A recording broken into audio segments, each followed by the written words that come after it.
Talkies के founder विवेक बजाज। विवेक जी मुंबई में थे तो मैं सोचा कि क्यों ना इनको ज़रा खींच लाया जाए स्टूडियो में और थोड़ी सी इनसे बात की जाए। Vivek ji good afternoon. Good afternoon sir. तो पहली बात तो मुंबई कैसे आना हुआ? मुंबई सर कर्म नगरी है, तो कहीं पर भी हम रहेंगे माइंड तो यहीं पर ही रहता है। बिल्कुल, मुंबई से शुरुआत की थी ना आपने? जी सर, मैंने पहला जॉब मेरा सेल्स एग्जीक्यूटिव था जेएम फाइनेंशियल में। हाँ। तो आई थॉट सीए करने के बाद सेल्स सीखना बहुत ज़रूरी है, तो मैंने यहीं से शुरुआत की थी। ओके, चलिए कुछ दो तीन मुद्दों पर सोचा आपसे बात की जाए, क्योंकि आप इतना बड़ा प्लेटफॉर्म हैंडल करते हैं और एक पल्स समझते हैं मार्केट की। इस समय जो बड़ी डिबेट चल रही है वो है value versus momentum, value investing versus momentum investing, क्योंकि पैसा मोमेंटम में बन रहा है जी। तो क्या यही कंटिन्यू करता रहेगा? एक मैं जस्ट एक आपको बात बताता हूँ कि ये मोमेंटम इन्वेस्टिंग साइंस जो है ना, ये 100 साल पुरानी साइंस है। ये नई साइंस नहीं है। हमने इंडिया में इसको अभी देखा है, अभी इसको फील किया है, बिकॉज इंडिया में मोमेंटम पिछले 5 साल से बढ़े, प्लस कम्युनिकेशन मोमेंटम के अराउंड जो हुआ वो बहुत बड़ा है, थैंक्स टू सोशल मीडिया। नहीं तो we have read book on mister Warren Buffett, we have read book on Charlie Munger. तो वैल्यू इन्वेस्टिंग के बारे में हमने बहुत पढ़ा है, इसीलिए हमको ईजियर होता है उसमें पार्टिसिपेट करना। Momentum investing is all about momentum in the market. एक सिंपल सा मैंने बेंचमार्क अपने लिए कर रखा है कि जब तक मार्केट 200 डे मूविंग एवरेज के ऊपर है, momentum investing works fantastically. Okay, right, because उस समय मोमेंटम है। और जब मोमेंटम खेलते हैं तो आप कैश मार्केट में ही करते हैं, तो आप लेके काम करते हैं। जब मार्केट 200 डे मूविंग एवरेज के नीचे चला गया तब वैल्यू डिस्कवरी प्रोसेस के अंदर में आदमी इन्वॉल्व हो जाता है, बिकॉज वहाँ फिर चीज़ें सस्ते मिलने लग जाती है।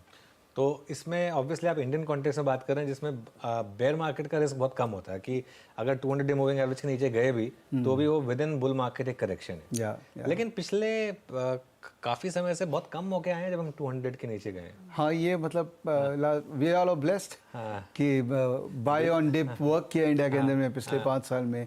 बट जो मार्केट में 19 साल से हैं, जब मैं इतने साल से हूँ, हमने पहले वाले मार्केट में तो देखा था कई बार 200 डे मूविंग एवरेज नहीं। आप कह रहे हैं ब्लेस्ड है या फिर ये थोड़ा सा रिस्की भी है मामला कि टेस्ट ही नहीं होता 200 डे मूविंग एवरेज? हाँ, मतलब इतना इस तरह का अगर डेटा देखें पिछले 25-30 साल का इंडिया का डेटा देखें तो इतने टाइम तक 200 डे मूविंग एवरेज के ऊपर मार्केट नहीं रहा है। हाँ। तो अपने कई डेटा डिफाइन कर सकते हैं कि ये रिस्क जोन में जा चुका है मार्केट, बट बैकग्राउंड भी देखना पड़ेगा कि ये क्यों गया है। और उसमें थोड़े फंडामेंटल रीजंस को हमको देख के फिर जस्टिफाई करना पड़ेगा कि भाई ये गया है तो सही गया है और ये कुछ टाइम तक और जा सकता है। तो मैं हमेशा बोलता हूँ let's not question the valuation, let's participate in whatever valuation market is giving.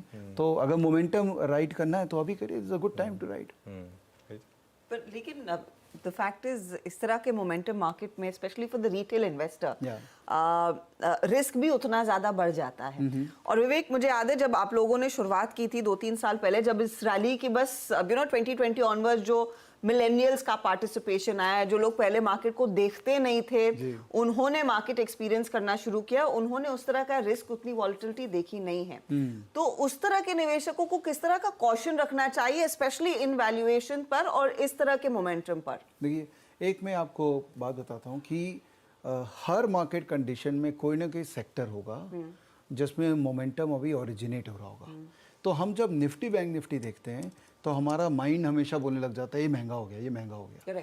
But आज भी कई ऐसे सेक्टर्स हैं जिसमें अभी एग्जांपल के रूप में केमिकल है, गिरे पड़े हैं, बहुत नेगेटिविटी है, लग रहा है कि यहाँ पर मूनशॉट्स आ रहे हैं, लग रहा है मोमेंटम ओरिजिनेट हो रहा है।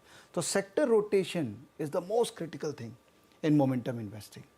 हम निफ्टी बैंक निफ्टी को देख के कभी भी मोमेंटम इन्वेस्टिंग नहीं कर पाएंगे। हमारे अंदर बायसनेस आएगा, हमको महंगा दिखेगा, सस्ता दिखेगा, उसको अवॉइड करना चाहिए। And all the momentum investors like me, we don't look at Nifty bank Nifty at all.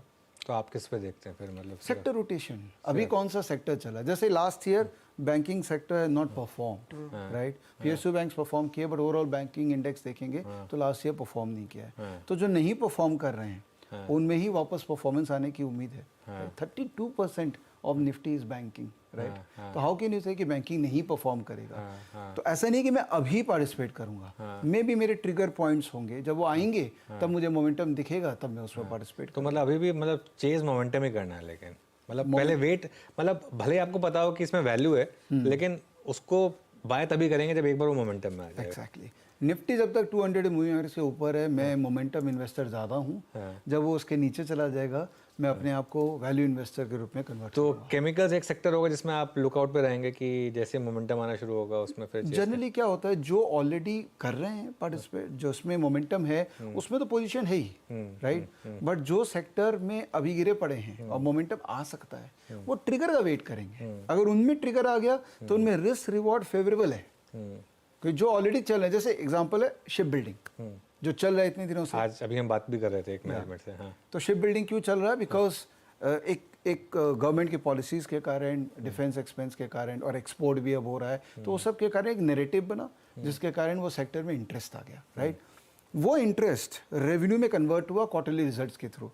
जब तक क्वार्टरली रिजल्ट्स में वो दिखता रहेगा तब तक उसमें मोमेंटम रहेंगी। Why to question then? आज वैल्यूएशन हम क्वेश्चन कर सकते हैं कि यार गार्डन रिच शिप बिल्डर तो 10 का पी में पहले ट्रेड करता था, अभी तो ये इतना महंगा हो गया।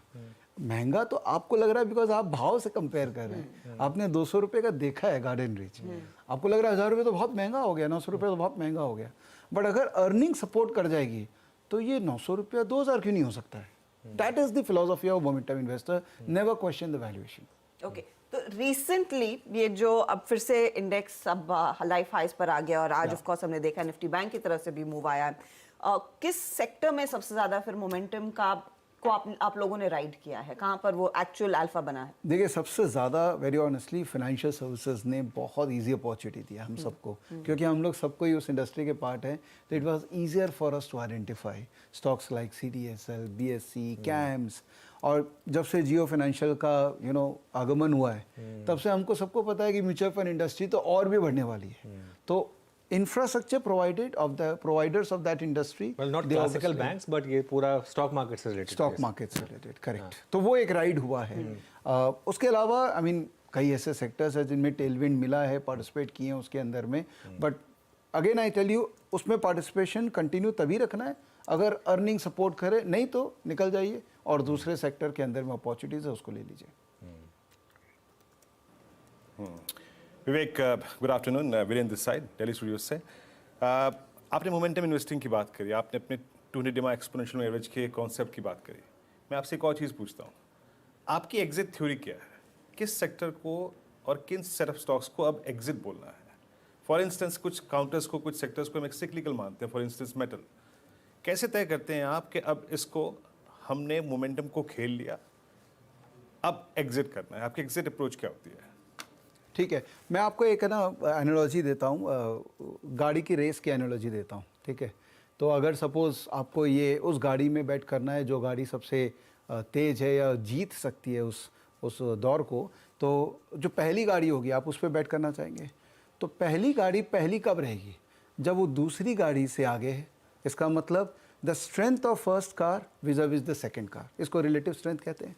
और दूसरी बात, उस गाड़ी का स्पीडोमीटर जो है वो स्लो नहीं होना चाहिए, मतलब मोमेंटम स्लो नहीं होना चाहिए।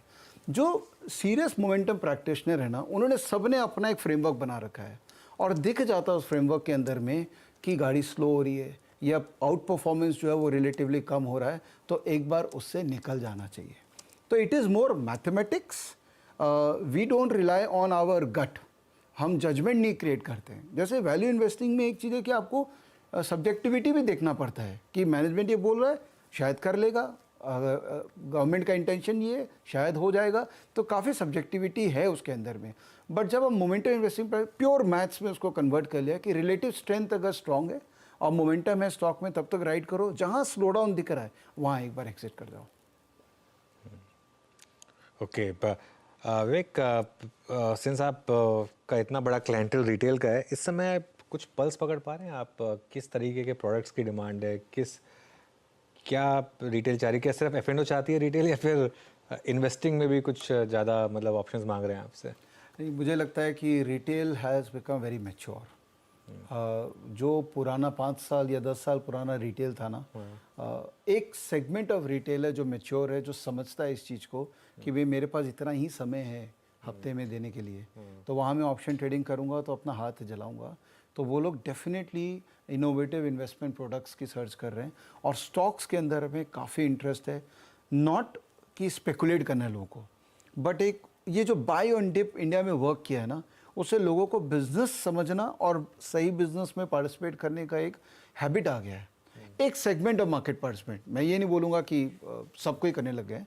ऑब्वियसली लार्जली पीपल तो एंटरटेनमेंट के लिए अभी पार्टिसिपेट कर रहे हैं, बट आई थिंक जो सीरियस लोग हैं वो काफ़ी सीरियस पीपल आर इंटरेस्टेड ना। हमारे जैसे प्रोडक्ट जो कि ब्रोकर प्रोडक्ट नहीं है, तो मोर वैल्यू एडेड सर्विसेज, तो उनमें इंटरेस्ट लोगों का काफ़ी आ गया है कि हमको एक न्यूट्रल वर्किंग, अपना खुद का वर्किंग के लिए कुछ करना है, तो पीपल आर इंटरेस्टेड। और मार्च की करेक्शन के बाद भी मतलब स्पेशली मिड कैप में काफ़ी ब्रूटल करेक्शन या थी, कोई ज़्यादा उसमें इम्पैक्ट नहीं आया आपके साथ? आई मीन जो कमज़ोर दिल वाले हैं उनके लिए तो डेफिनेटली इम्पैक्ट रहा है, specially the one who will लेकिन लिवरेज, बहुत जो एग्रेसिव लिवरेज कर रहे थे उनको मार पड़ी है, but they will not go back. I have a feeling they will still be there in the market, फिर ट्राई करेंगे क्योंकि दिख रहा है कि मार्केट में अपॉर्चुनिटी है। तो even though they have lost money, they will come back with may be small capital and keep on trying in this market. चलिए विवेक, बहुत बहुत शुक्रिया आज हमारे साथ जुड़ने के लिए, और आपको ऑल द बेस्ट आपकी ट्रैवल के लिए मुंबई में। Have a good stay in Mumbai. Thank you भाई, थैंक यू। ओके। बता दें कि मनी कंट्रोल पर दिए गए विचार एक्सपर्ट्स के अपने निजी विचार होते हैं। वेबसाइट या मैनेजमेंट इसके लिए उत्तरदायी नहीं है। यूजर्स को मनी कंट्रोल की सलाह है कि कोई भी निवेश निर्णय लेने से पहले सर्टिफाइड एक्सपर्ट की सलाह लें।